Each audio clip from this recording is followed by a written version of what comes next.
Okay, so now we are doing analytical method for vector laws of addition। तो इसमें भी यही करते हैं कि दो वेक्टर क्वांटिटीज लेते हैं। ओके, जैसे ये फर्स्ट एक वेक्टर ले लिया हमने। ओके, इसका जो स्टार्टिंग पॉइंट है ये O कर दिया, इसको हम कर देते हैं, इसको P कर देता हूँ मैं। ठीक है, और ये जो वेक्टर है ये क्या है, A वेक्टर। ठीक है, तो हम यहाँ आपको बताते भी जाते हैं कि लेट OP वेक्टर, ठीक है, OP vector is a A vector. OP vector क्या हो गया, आपका ए वेक्टर हो गया। इसी तरह से एक और वेक्टर लेते हैं।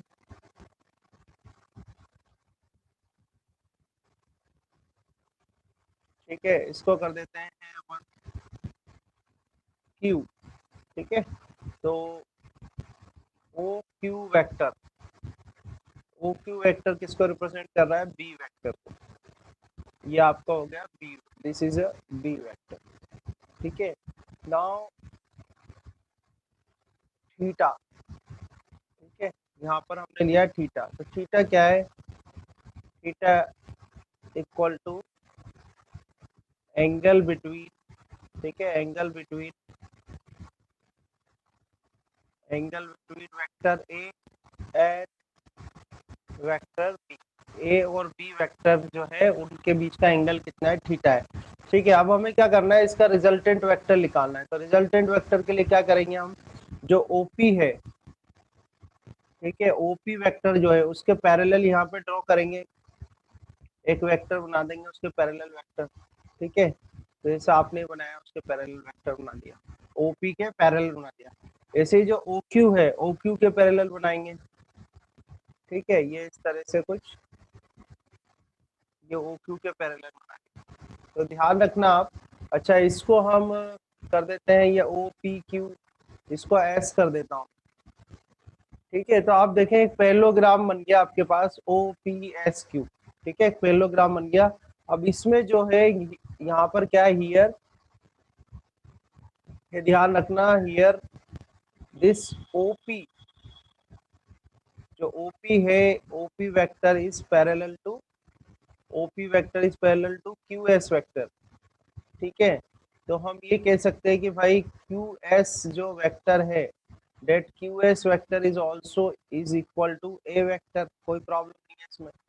ऐसे ही आप देखें कि जो ओ क्यू वेक्टर है, ओ क्यू वेक्टर जो है वो पैरेलल, ये पैरेलल का साइन है, ओ क्यू वेक्टर किसके पैरेलल है, पी एस वेक्टर के।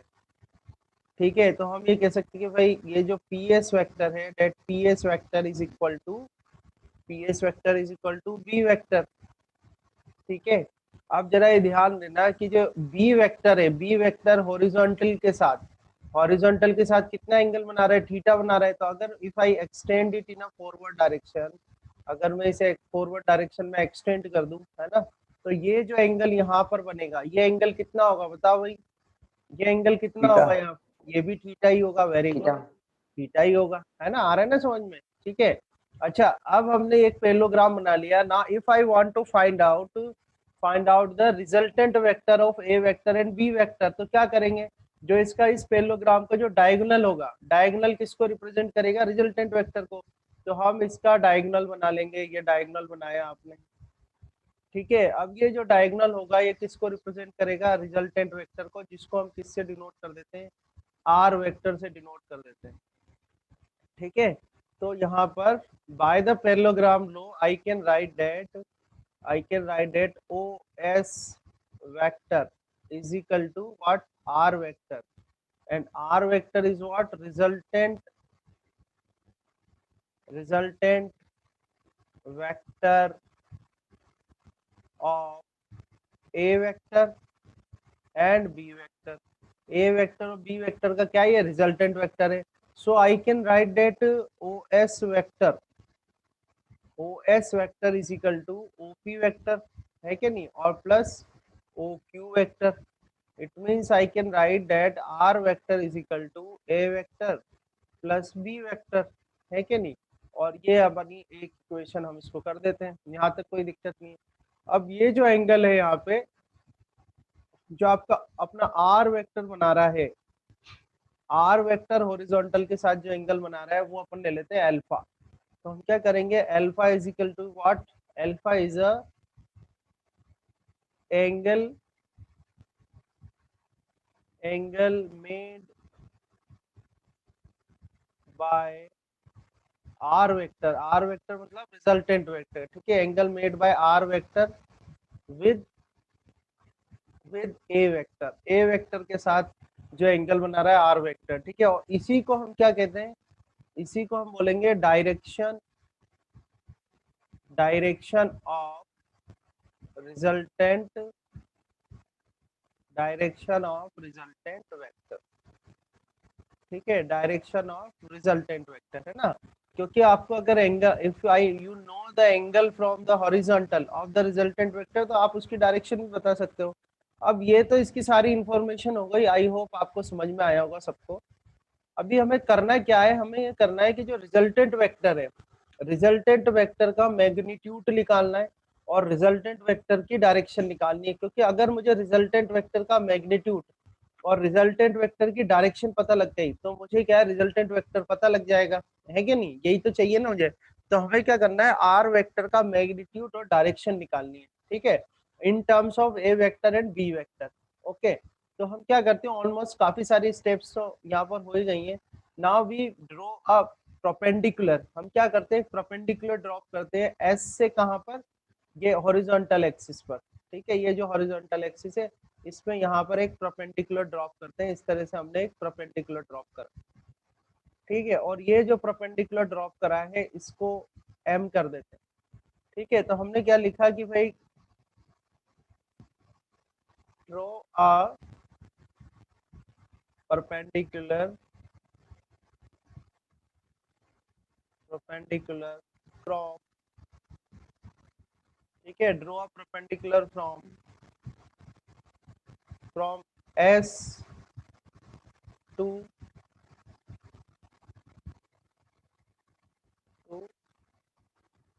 हॉरिजॉन्टल एक्सिस, या फिर ये लिख सकते हो आप और वेक्टर ए, ठीक है, ये वेक्टर ए ही है, इस पे ये आपने परपेंडिकुलर ड्रॉप करा। तो देखो ये बी वेक्टर, ध्यान से देखना, ये बी वेक्टर था आपका, तो ये भी क्या आ जाएगा, ये भी बी वेक्टर आ जाएगा, ये भी बी वेक्टर आ जाएगा, ठीक है।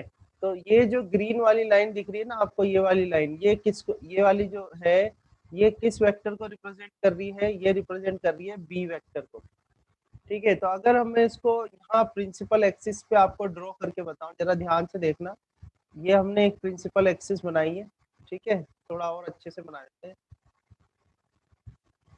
ये इस तरह से हमने प्रिंसिपल एक्सिस बनाई है, ये प्रिंसिपल एक्सिस बनाई, ठीक है। इसमें हम ड्रॉ करते हैं किसको, ये जो बी वेक्टर है, ये हमने बी वेक्टर बनाया, ये बी वेक्टर बन गया। प्रिंसिपल एक्सिस आप सबको पता ही है क्या होता है ना। प्रिंसिपल एक्सिस मतलब ये प्लस एक्स डायरेक्शन हो गई, ये माइनस एक्स डायरेक्शन हो गई, ये प्लस वाई हो गया, ये माइनस वाई हो गया, ठीक है। और ये इसका स्टार्टिंग पॉइंट है, इसका स्टार्टिंग पॉइंट क्या है, पी है, तो यहाँ पी लिख देता हूँ। ये आपका बी वेक्टर है, ठीक है, ये बी वेक्टर है। अब इस बी वेक्टर के हमको क्या करना है, दो कंपोनेंट बनाने हैं। कैसे बनाने, अच्छा ये यहाँ पर एंगल बना रहा है थीटा का, ठीक है। कंपोनेंट कैसे बनाते हैं, आप ये इस हॉरिजॉन्टल एक्सिस पे एक परपेंडिकुलर बना दो, ठीक है, और आप क्या करो, एक वर्टिकल एक्सिस पे परपेंडिकुलर बना दो। तो इस तरह से आपके पास दो कंपोनेंट आ जाएंगे, एक हॉरिजॉन्टल कंपोनेंट आएगा और एक वर्टिकल कंपोनेंट आएगा, ठीक है, एक हॉरिजॉन्टल कंपोनेंट आएगा और एक क्या आ जाएगा, वर्टिकल कंपोनेंट आ जाएगा। अब ये थोड़ा अभी यार तो आप ध्यान रख लो, फिर आगे मैं अलग से टॉपिक लेके और इसको अच्छी प्रैक्टिस करा दूंगा।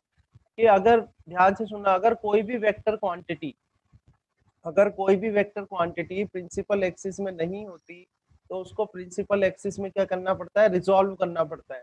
तो रिजॉल्व करने के लिए क्या करते हैं अपन, उससे एक ऐसे परपेंडिकुलर ड्रॉप कर देंगे।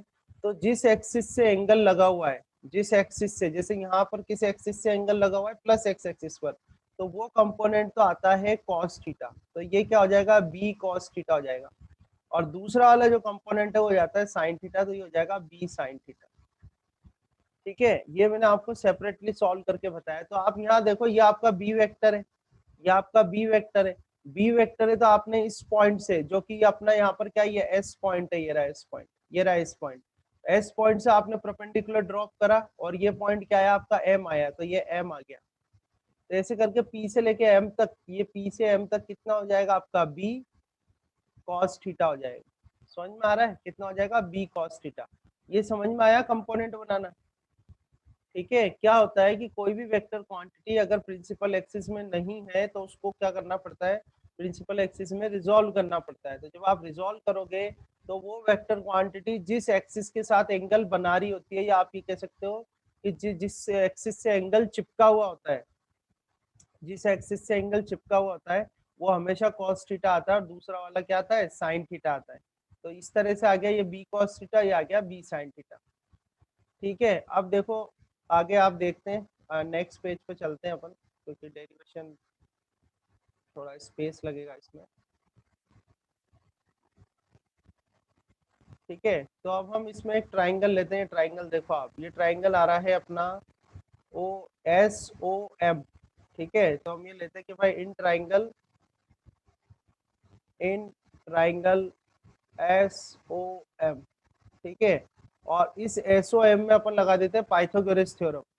तो पाइथागोरस थ्योरम तो आपको सबको आती होगी, हाइपोटेनियस का square is equal to base का स्क्वायर प्लस परपेंडिकुलर का स्क्वायर। तो हाइपोटेनियस कितना है ओ एस, तो हाइपोटेनियस का स्क्वायर कर दो, ये ओ एस का स्क्वायर कर दो। ठीक है, अगर वेक्टर नहीं, वेक्टर का साइन नहीं है ऊपर, तो इसका मतलब ये है कि आप मैग्नीट्यूड में सॉल्व कर रहे हो। जरा ध्यान रखना, अगर ऊपर वेक्टर नहीं लगा रखा तो इट मीन्स ये है कि आप उसको मैग्नीट्यूड में सॉल्व कर रहे हो। तो ये ओ एस का स्क्वायर इज इक्वल टू क्या हो जाएगा, ओ एम का स्क्वायर प्लस एस एम का स्क्वायर। ठीक है, तो ओ एस का स्क्वायर इज इक्वल टू क्या हो जाएगा, ओ एम का स्क्वायर और प्लस एस एम का स्क्वायर। ठीक है, मैग्नीट्यूड निकाल रहे हैं अपन इसमें। अब ये जो आपका ओ एम है, ध्यान से देखना इधर, जो ओ एम है, ओ एम क्या है ओपी प्लस पी एम। ठीक है ना, जो ओ एम है वो क्या हो जाएगा ओपी प्लस पी एम। तो ओ एम का आप क्या करोगे, ओ एम को कर देना आप ओपी प्लस पी एम। ठीक है, उसका स्क्वायर करोगे प्लस ये आ जाएगा आपका एस एम का स्क्वायर, और यहाँ आपके पास है ओ एस का स्क्वायर। ठीक है, अब यहाँ पर देखो क्वांटिटीज देखी जाए तो ओ एस क्या है, ओ एस, ओ एस आपका क्या है रिजल्टेंट वेक्टर है। तो रिजल्टेंट वेक्टर का देखो, आपने अगर वेक्टर नहीं लगा रखा तो मतलब मैग्नीट्यूड ले रहे हैं, तो ये मैग्नीट्यूड में लिखा हुआ है। ध्यान रखना, अगर बार बार मैं रिपीट कर रहा हूँ, ऊपर ऐसे एरो नहीं लगा तो मतलब ये मैग्नीट्यूड है। ठीक है, ओपी देखो आप, ओपी क्या है ए है। अगर वेक्टर लगाता तो वेक्टर आता, पर यहाँ पर क्या है बिना मैग्नीट्यूड में लिख रहा हूँ, तो ओपी इज इक्वल टू ए आ जाएगा। फिर आप देखो पीएम क्या है, पीएम देखो इसमें, तो पीएम क्या है आपका बी कॉस थीटा है। तो पीएम इज इक्वल टू आ जाएगा बी कॉस थीटा। ठीक है, आगे बढ़ते हैं, पीएम हो गया, और क्या बचा इसमें, एसएम बचा आपका, एसएम, एसएम, ये रहा एसएम। तो आप एसएम कैसे निकालोगे तो देखो ये इस डायग्राम में देखो, ये एसएम जो है, एसएम क्या आएगा, ये एसएम इसके पैरेलल है। अगर मैं इसको यहाँ पर एस डैश कर दूं, तो देखो ये जो वेक्टर है ये इसके पैरेलल है, तो एस एम क्या आएगा बी साइन थीटा। ठीक है, एस एम क्या आएगा बी साइन थीटा, क्योंकि ये पैरेलल है दोनों, है ना। मैं यहाँ लिख देता हूँ बिकॉज, सबसे पहले तो यहाँ पर पीएम लिख देते हैं, पीएम इज इक्वल टू तो आ जाएगा आपका बी कॉस थीटा, और फिर क्या है because this S dash P. ठीक है, या वेक्टर अपन इसमें कर देते हैं, सही से लिखते हैं, पी एस डैश जो है ये पैरेलल है किसके, एम एस के। ठीक है, इसलिए P S dash is equal to कितना आया था आपका बी साइन थीटा। इसलिए जो ये एम एस है ये भी कितना हो जाएगा आपका बी साइन थीटा हो जाएगा। ठीक है, और मैग्नीट्यूड्स में लिख रहे हो तो साइन का ज्यादा फर्क नहीं पड़ता, चाहे आप एम एस लिखो चाहे एस एम लिखो, बात बराबर ही है, क्योंकि आप उसमें अभी वेक्टर फॉर्म में नहीं ले रहे। वेक्टर फॉर्म में लेते हैं तो फिर डायरेक्शन की इंपॉर्टेंस हो जाती है। तो ये आ गया बी साइन थीटा। अब ये सारी वैल्यूज क्या करो आप इसमें पुट कर दो इस इक्वेशन में। ठीक है, सारी वैल्यूज पुट करो, तो देखो ओ एस तो क्या आ जाएगा आपका आर का स्क्वायर आ जाएगा। ठीक है, ओपी, ओपी कितना है देखे तो ओपी है आपका ए। ठीक है, प्लस पीएम, पीएम कितना आपका बी कॉस थीटा। ठीक है, इसका बी कॉस थीटा इसका आ गया स्क्वायर। ठीक है, प्लस फिर देखो आप एस एम, एस एम कितना है आपका बी साइन थीटा। तो ये बी साइन थीटा का स्क्वायर। अब कुछ नहीं है, ये ए प्लस बी का होल स्क्वायर है, तो इसको ओपन कर लो, A square plus B square, ठीक है, प्लस 2ab, ठीक है, A square plus B square, है ना। और इसको क्या आता है फॉर्मूला, ए प्लस बी का होल स्क्वायर का A square plus B square plus 2ab, तो 2a और ये b और ये आ जाएगा कॉस थीटा, ठीक है, प्लस इसको ओपन करोगे तो आएगा बी स्क्वायर और ये आ जाएगा साइन स्क्वायर थीटा, है ना। यहाँ से देखो ए स्क्वायर प्लस बी स्क्वायर आप कॉमन लो इन दोनों टर्म में से, तो बी स्क्वायर बाहर आएगा तो अंदर क्या जाएगा sine square theta plus cos square theta, ठीक है, और ये बचेगा आपके पास 2ab कॉस थीटा। अभी आप जानते हैं sine square theta plus cos square theta क्या होता है, 1 होता है, तो ये आ जाएगा A square plus B square plus 2ab cos theta, ठीक है। यहाँ से अब हम ये लिख सकते हैं, I can write that magnitude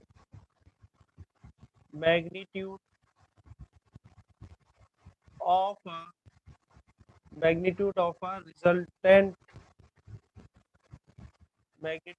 resultant vector, ठीक है। तो magnitude of a resultant vector हम देंगे आर से, और इसका जो फॉर्मूला बनेगा वो बनेगा square root of A square plus B square plus 2ab cos theta. तो आपको जब भी क्वेश्चन आएगा आपको डायरेक्ट ये फॉर्मूला लगाना है, ठीक है। रिजल्टेंट वेक्टर का मैग्नीट्यूड का फॉर्मूला है ये A square plus B square plus 2ab cos theta. इसको कुछ नंबर अभी तक कोई क्वेश्चन दिए 1 दे रखी है, तो इसको 2 कर देता हूँ मैं, ठीक है। तो ये तो हो गया इसका मैग्नीट्यूड, पर अब हमें क्या निकालना है, डायरेक्शन, ठीक है। अब हमें निकालनी है डायरेक्शन ऑफ रिजल्टेंट वेक्टर, ठीक है, डायरेक्शन ऑफ रिजल्टेंट वेक्टर क्या है अपना आर वेक्टर। तो डायरेक्शन अपन किससे देते हैं, डायरेक्शन देते हैं जो ये एंगल बना रहा है अल्फा, तो इस अल्फा को हमें निकालना है कि भाई ये अल्फा कितना होगा, ठीक है, ये अल्फा निकालना है हमें कि ये अल्फा क्या होगा। तो अल्फा कैसे निकालेंगे, देखो इसमें ट्राइंगल देखो आप, यही वाला ट्राइंगल ले लेते हैं, है ना। कौन सा ट्राइंगल लिया था अपन ने पहले, ये देखो आप कौन सा ट्राइंगल लिया था, एसओएम। तो वापस से ये ट्राइंगल ले लेते हैं कि भाई इन ट्राइंगल एसओएम, ठीक है, और इसमें हम निकालते हैं टेन अल्फा। तो tan alpha is equal to क्या होगा, परपेंडिकुलर बाय बेस होगा।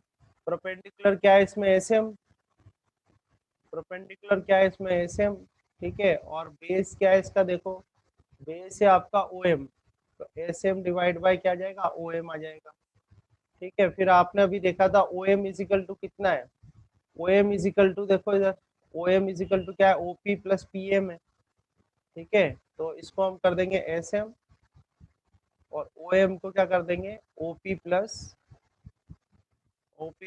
पीएम, ठीक है। अब वैल्यूज रख दो तो ये आ जाएगा tan alpha is equal to, S M देख लो आप, एसएम कितना है यहाँ होगा, ये रहा बी साइन थीटा, ये आ जाएगा B sine theta divide by OP, देखो ओपी कितना, ओपी ए है, तो A plus B cos theta, ठीक है। ये आपके आ जाएगा रिजल्टेंट वेक्टर के डायरेक्शन का फॉर्मूला। तो जब भी आपसे रिजल्टेंट वेक्टर फाइंड आउट करवाएगा तो रिजल्टेंट वेक्टर का आपको बताना पड़ेगा मैग्नीट्यूड एंड डायरेक्शन। तो मैग्नीट्यूड आ जाएगा इस फॉर्मूले से, R is equal to under root A square plus B square plus 2ab cos theta, ये तो आपको क्या देगा, मैग्नीट्यूड देगा। और ये tan alpha is equal to B sine theta divide by A plus B cos theta, ये क्या देगा, डायरेक्शन। और इस तरह से ये इसकी डेरिवेशन है पूरी, ठीक है, एनालिटिकल मेथड। और मोस्टली हमको एनालिटिकल मेथड से ही प्रॉब्लम सॉल्व करनी होती है ना। इसके कुछ केसेस देखते हैं अपन, स्पेशल केसेस। तो जैसे इसका फर्स्ट केस है, मान लो दो वेक्टर कुछ इस तरह से हैं, this is vector A and this is vector B, magnitudes अलग अलग है दोनों के, ठीक है, this is vector A, this is vector B, और सेम डायरेक्शन। अब आपको ये दो वेक्टर दे दिए, अब आपसे पूछा कि बताओ भाई इनके रिजल्टेंट वेक्टर का मैग्नीट्यूड और डायरेक्शन क्या होगी, ठीक है। तो आपको क्या करना है कि जो दो वेक्टर है इनके बीच का एंगल कितना है, दोनों के बीच का एंगल कितना है, 0 डिग्री है। है ना। तो अगर रिजल्टेंट वेक्टर निकालोगे तो क्या फॉर्मूला लगाओगे, A square plus B square plus 2ab और कॉस और थीटा, थीटा कितना रखोगे 0, ठीक है ना। cos 0 जो होता है, cos 0 की वैल्यू कितनी होती है, cos 0 होता है 1, कितना होता है 1। तो यहाँ से r इज इक्वल टू कितना आ जाएगा आपके पास, under root of A square plus B square plus 2ab, है कि नहीं। और ये किसका फॉर्मूला बन गया आपका, ये बन गया a प्लस बी के होल स्क्वायर का, तो ये a प्लस बी का होल स्क्वायर हो जाएगा। तो यहाँ से जो रिजल्टेंट वेक्टर का मैग्नीट्यूड आएगा वो कितना आ जाएगा, a प्लस बी। ये ध्यान रखना कि वेक्टर साइन नहीं लगा रखे है पन्ने इसके ऊपर, तो वेक्टर साइन नहीं लगा रखे तो इसका मतलब ये है कि ये जो मैग्नीट्यूड्स में है वैल्यू सारी की सारी, ठीक है। तो ये तो आपने मैग्नीट्यूड निकाला। डायरेक्शन कैसे निकालते हैं, tan alpha is equal to B sine theta. अब साइन थीटा कितना है इसमें 0, ठीक है, B sine theta divide by A plus B cos theta, ये कॉस थीटा कितना है 0 है। अच्छा साइन 0 क्या होता है, 0 होता है। साइन 0 जो होता है वो कितना होता है, ये तो ध्यान रखना पड़ेगा, साइन 0 क्या होता है 0 होता है। तो ये सारी वैल्यू क्या आ जाएगी, 0 आ जाएगी।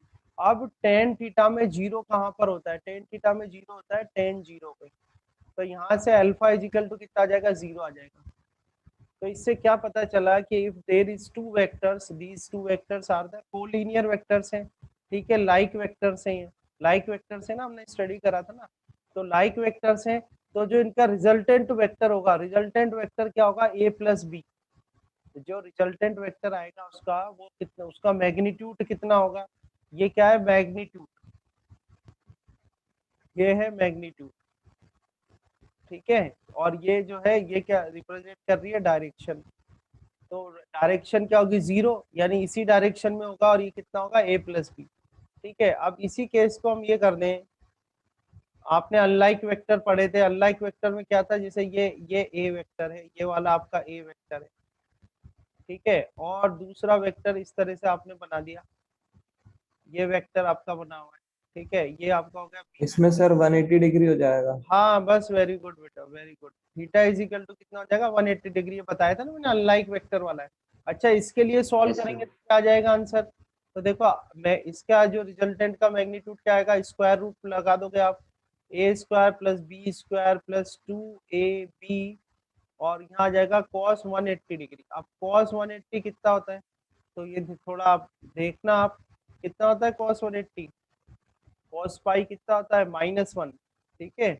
तो ये आ जाएगा r is equal to under root, ये आ जाएगा आपके पास A square plus B square -2ab। तो -2ab का मतलब क्या हो जाएगा, ये तो a माइनस बी के होल स्क्वायर का फॉर्मूला बन गया, बना नहीं बना, a माइनस बी का होल स्क्वायर। तो ये r इज इक्वल टू कितना आ जाएगा, a minus B, A minus B. ठीक है। तो मैग्नीट्यूड कितना हो गया, a माइनस बी हो गया, ये मैग्नीट्यूड आ गया आपके पास।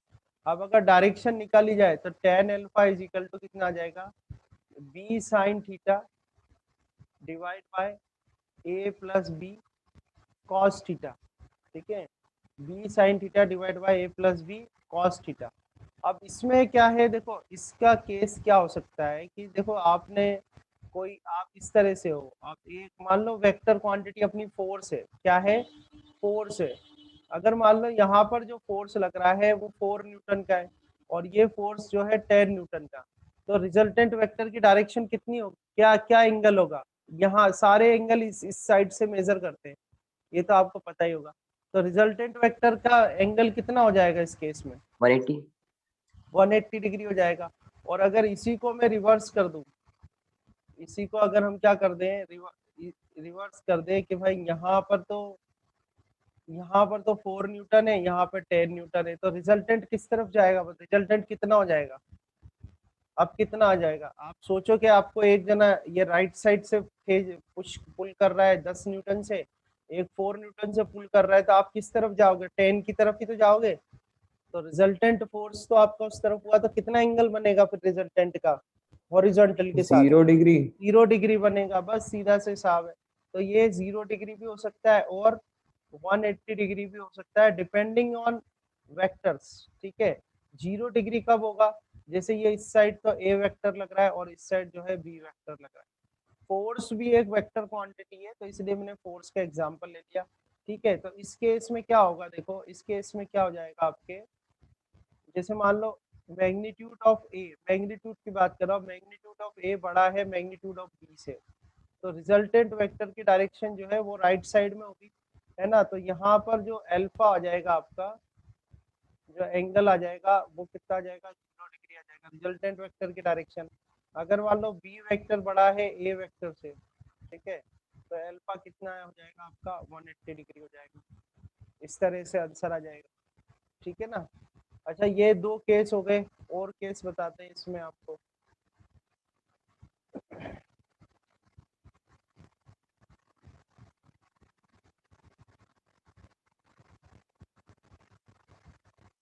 ठीक है, थर्ड केस लेते हैं अपन। थर्ड केस है, थर्ड केस में कुछ इस तरीके से है कि भाई ये है कोई बॉडी इसका, तो इसमें देखना आप लोग सॉल्व करके बताना।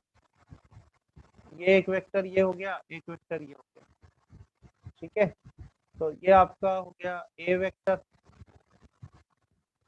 और ये हो गया आपका बी वेक्टर, ठीक है, इस तरह से। तो आप थीटा कितना होगा इस केस में बताओ, थीटा इज इक्वल टू कितना हो जाएगा, ए और बी के बीच में कितना एंगल है, 90 डिग्री। 90 डिग्री, बस। तो theta is equal to 90 degree कर देना, ये हो गया आपका थीटा इज इक्वल टू कितना हो गया, 90 डिग्री।